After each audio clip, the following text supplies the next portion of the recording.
কৈলাস শহরের আইন শৃঙ্খলা পরিস্থিতি নিয়ে বিধায়ক বীরজিৎ সিনহা সাংবাদিক সম্মেলন করে এক রাশক্ষোভ উগরে দেন।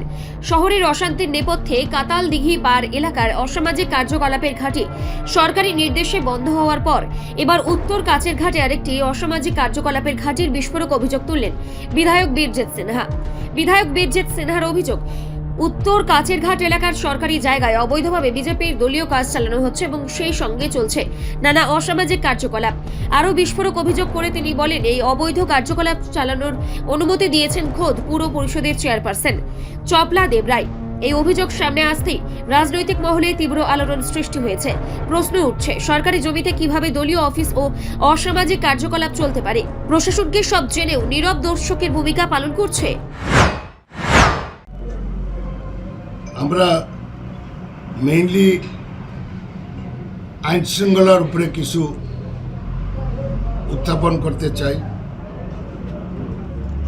আমাদের এই ডিস্ট্রিক্টে বেশ কিছুদিন যাবৎ বিভিন্নভাবে আইন শৃঙ্খলার চরম অবনতি হয়েছে।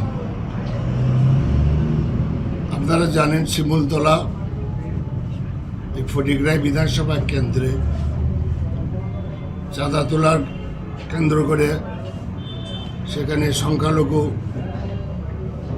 মানুষের বাড়িঘর পুড়ে দেওয়া হয়েছে, মারপিট করেছে। তারপরে কৈলাসর একটা শান্তির পরিবেশ ছিল। এখানে শাসক দল তাদের সত্য ছায়ায় এখানে আইন শৃঙ্খলার অবনতি ঘটেছে।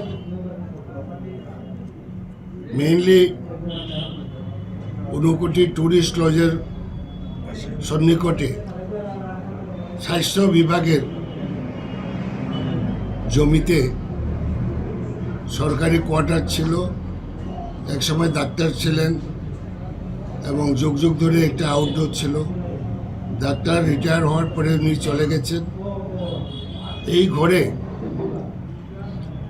ঘরে বিজেপির যুব মোর্চা এটা আস্তানা গেড়েছে।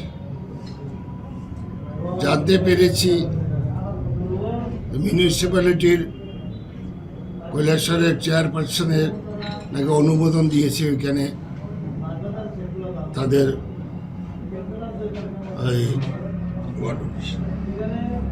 কাজ করার জন্য দিয়েছে বেআইনিভাবে। কিন্তু হেলথ ডিপার্টমেন্টের জায়গা এখানে তো মিউনিসিপ্যালিটিও দিতে পারে না। এরপরে অনেকদিন যাবৎ সেখানে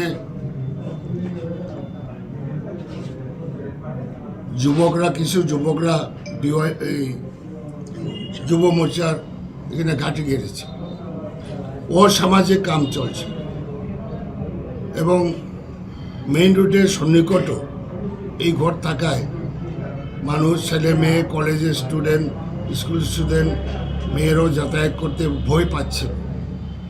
এবং আমার কাছে রিপোর্ট আছে এই ছেলেগুলা কিছু কিছু অটো গাড়ি তার থামিয়ে চেক করেছে। কী কী চেক করেছে জানি না।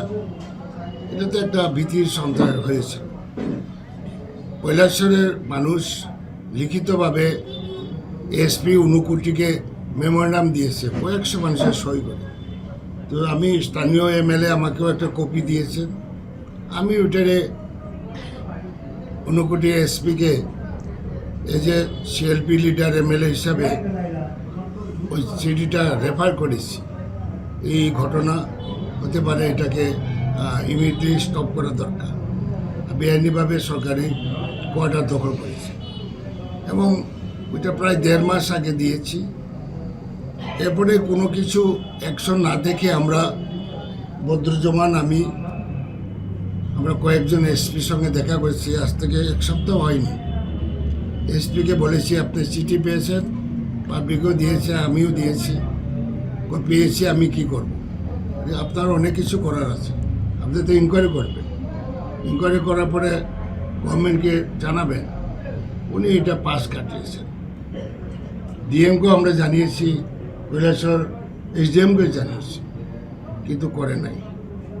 কিন্তু দেখা গেল সরস্বতী পূজার দিন 23 তারিখে বিজেপির দুইটা গোষ্ঠী এখানে সংঘর্ষে লিপ্ত হয়েছে, যার ফলে পথচারীতে শুরু করে সারা শহরে একটা ভীতির সন্ধান হয়েছে।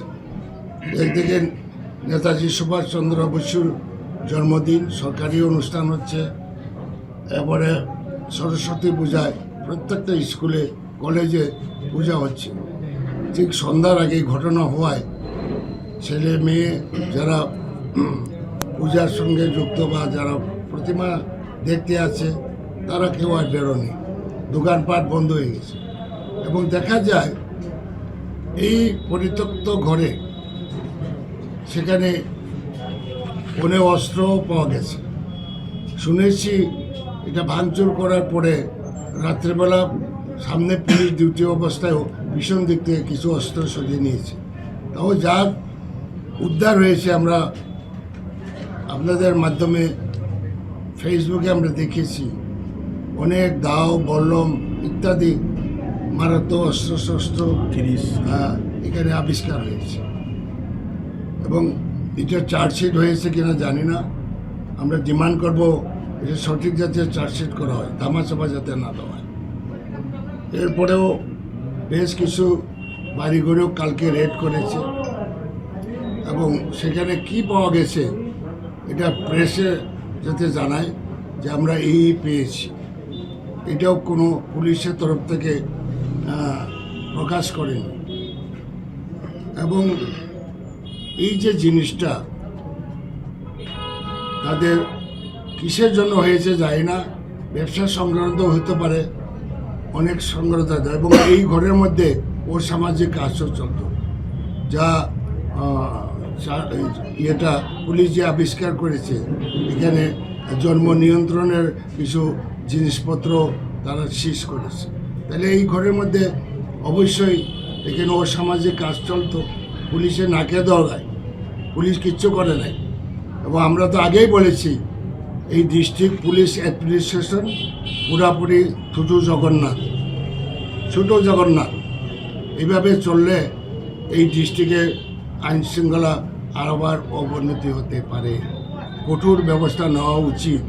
মুখ্যমন্ত্রীর স্টেটমেন্টও দেখেছি, আমরা কিন্তু পলিটিক্যাল কথা বলি নাই, কিন্তু এখানে তাদের মণ্ডল প্রেসিডেন্ট একজন প্রীতম ঘোষ ওইখানে গেছিল তার দলবল নিয়ে।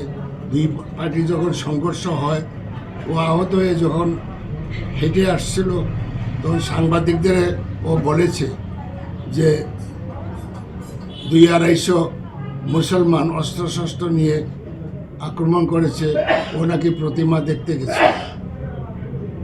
এটা অত্যন্ত নিন্দনীয়। এটা কমিউনাল একটা রায়ট সৃষ্টির জন্য এই বক্তব্য রেখেছে। তার বিরুদ্ধেও পুলিশ আইনের ব্যবস্থা নেওয়া উচিত। তৎক্ষণাৎ আমি খবর নিয়ে আমি একটা স্টেটমেন্ট দিয়েছিলাম। এই স্টেটমেন্টের পরে মানুষের মধ্যে বাস্তব জিনিসটা জানতে পেরেছে, কোথায় মুসলমান। এখানে যুব মোর্চার প্রেসিডেন্টও একজন হিন্দু এবং মণ্ডল প্রেসিডেন্ট একটা হিন্দু। দুনো দিকে বিজেপির সংখ্যালঘু মুসলিমও যুক্ত আছে। এরা কিন্তু আম জনতা বা আম মুসলিম সমাজের সঙ্গে যুক্ত নয়, এরা তারা ওই বিজেপিরই লোক। সে মুসলমান হতে পারে, ওই তো বিজেপির লোক। সুতরাং এই ঘটনাগুলা ভালো করে তদন্ত করে, নিরপেক্ষ তদন্ত করে বিহিত ব্যবস্থা নেওয়া উচিত। মুখ্যমন্ত্রী তো বলেছেন আমি কড়া ব্যবস্থা, মুখ্যমন্ত্রী সবসময় বলেই থাকেন। ত্রিপুরা যেখানে ঘটনা হয় উনি বলে থাকেন, কিন্তু অ্যাকশন তো আমরা দেখি না, সঠিক অ্যাকশন তো দেখি না। উনিও দলের ঊর্ধ্বে দলের ঊর্ধ্বে থেকে। রিপোর্ট সংবাদ প্রতীক্ষা।